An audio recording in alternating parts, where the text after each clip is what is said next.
Bo Nix and Jaden Daniels tied with the most first-place votes, 16 each. And then after that, one for Michael Penix Jr. No one else got a first-place vote. So it's down to Bo Nix and Jaden Daniels. If this rings true in real life, it comes down to essentially those two and then whoever else they invite. Right.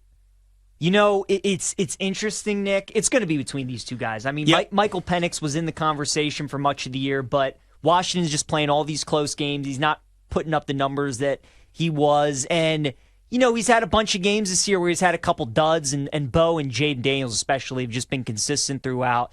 This Heisman race is kind of reminding me a little bit of the college football playoff in the sense that Jaden Daniels should win the award, like he's the best, right? But they might give it to Bo Nix, the best player on potentially the best team in the country. Obviously, the big advantage for Bo is that he plays this week. He has a conference championship game. He has a chance to pad his stats. I watched Jaden Daniels in person this year when Bama played at LSU. He is unbelievable. I think he's the best player in college football this season. I think he should win the award. Nick, when you're doing things that Joe Burrow and that LSU team did the year that they won the national championship, when you're having a better year than that, that's how you know you're doing something special. What's crazy to me is that if Jaden Daniels had just 2 losses, this wouldn't be a conversation. But because he has that third loss, that is what's making this a debate. Yeah. And, you know, we've seen guys in the past with 3 losses win the Heisman Trophy. So I just keep going back to, if you take Jaden Daniels off of LSU,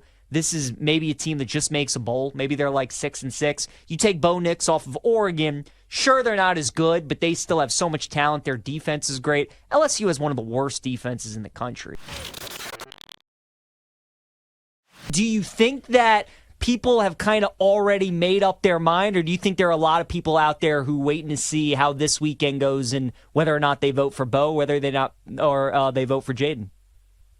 They better wait for this weekend. I put out a tweet earlier this week about that. I know that the Heisman opens up their voting before championship weekend, which I don't really understand because there's relevant football to be played, and there's a huge game on Friday night. If you're down to those two, one is obviously not playing this weekend, but the other is, and if you have Michael Penix still on your radar, he's going against Bo Nix in the Pac-12 championship game. So how can you not watch that game before making your determinations? If you're still thinking about, Carson Beck or Jalen Milroe, unlikely, but maybe you are, and they're going against one another on Saturday late afternoon. So, Heisman voters should be casting their vote late Saturday night or early Sunday morning. Otherwise, I don't think you should have a Heisman vote because that's part of the calculation, and there's a very important final statement to be made by some of these candidates. So why would you cast your vote now without having seen how they perform in the biggest games and the biggest stages? Yeah, I mean, Bo Nix is the favorite to win the Heisman right now, but obviously, as you mentioned, I mean, we still got a game that has already been considered by the committee a playoff game in itself in that Pac-12 championship game Friday night. Obviously, Washington has to win for Michael Penix to still be considered a Heisman. He probably is going to be invited, but to still be considered as somebody that people will vote for to win that Heisman. But in terms of an individual performance from him, does that have to be like a Washington win and Michael Penix just goes off for like 5 touchdowns and 450 yards? Or could it be a lot less than that and the win is enough to maybe propel him past Bo Nix because it was a head-to-head type battle?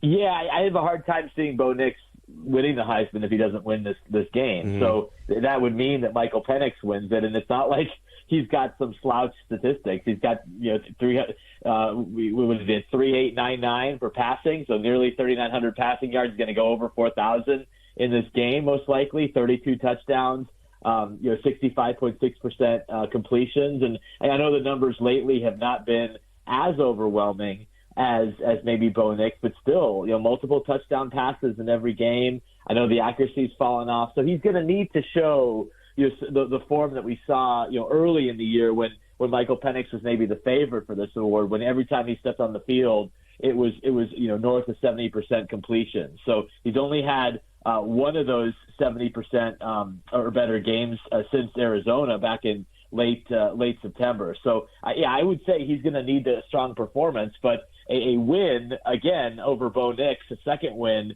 to go 10-0 in Pac-12 games. That's a pretty strong case for the Heisman as well.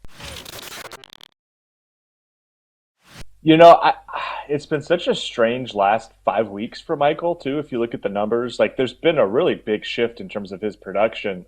I think he has to have like I'm saying it, a Heisman moment, but like a real like 500 yards, 6 touchdowns, like Yeah. 85%. I think he has to do something really really special, and Washington probably has to roll because I think the thing that would differentiate him in this scenario between Bo and Jaden Daniels would be that you could lean on hey, undefeated season. These two teams both would have in this scenario lost at least twice.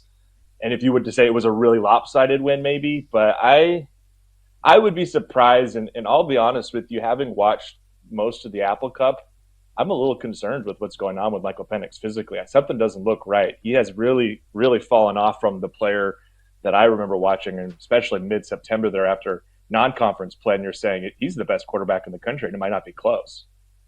Eric, when you realized that these were going to be the two teams playing for the Pac-12 championship, you probably had an idea in your mind what the spread would be. Now that it's kind of settled at like 9.5, what are your thoughts? Is this what you expected? Is it a little higher than you thought? Do you even think that there's more value on the Ducks? Because I think you bring up an interesting point. I mean, if Penix is kind of hurt, you could make an argument maybe Oregon should be favored by even more than the 9.5.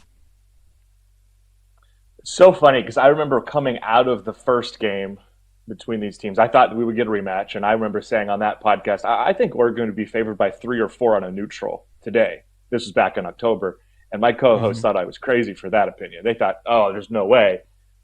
And now it's like I wasn't giving Oregon enough credit. And of course, we know what's happened since, and Oregon's played and ascended, and Washington sort of seems like it's done the opposite, and the Penix part has been kind of a big part of what's going on with Washington. But I'm not totally stunned as somebody who's followed Oregon really, really closely and obviously followed Washington really closely. I can get it from a outside observer who's maybe just kind of walking into this and has maybe watched the first game, maybe caught a couple other games since, going, really? That team lost to the other team on not that long ago. That we're picking the team that lost as a 10-point favorite. That feels significant, and I certainly get the Washington fan gripe, but I also say, like, I think if you just look in kind of recent results, you get the picture. Like, there's been a ton of common opponents over the last 5 weeks here, and Oregon has kind of rolled over everybody, and Washington's needed a couple strong fourth quarters to be undefeated still. When you look at, I mean, you mentioned Michael Penix Jr., and I agree. I mean, we just saw him watch in that Apple Cup, and you're like, it just doesn't. You've watched this trend down over the last few weeks. That is a little bit alarming, especially leading into a game like this. If he has another game, let's say similar to last week against Oregon, I mean, it pretty much all rests on his shoulders for them to win this game, right? Or is there anything else that you see where, like, hey, if this happens, they've still got a shot, even if Michael Penix Jr. doesn't look like himself? Well, you're talking to the Oregon guy about a scenario where Michael Penix doesn't look great. And of course, the Oregon guy sees that as being, well, I think we would have to have a real outlier game with everything else. Because you look at just the two statistical, I guess, makeups of these teams and what we've seen most recently. And basically everything favors Oregon. I mean, and especially in the back half of the season splits, like Oregon is better defensively, both against the run, against the pass. They force more turnovers. They protect the ball better. Oregon offensively has been pretty much a juggernaut. They've been far more consistent rushing the football just throughout the season. Nix has actually surpassed Penix, I think, in a lot of these passing stats over the last couple of games.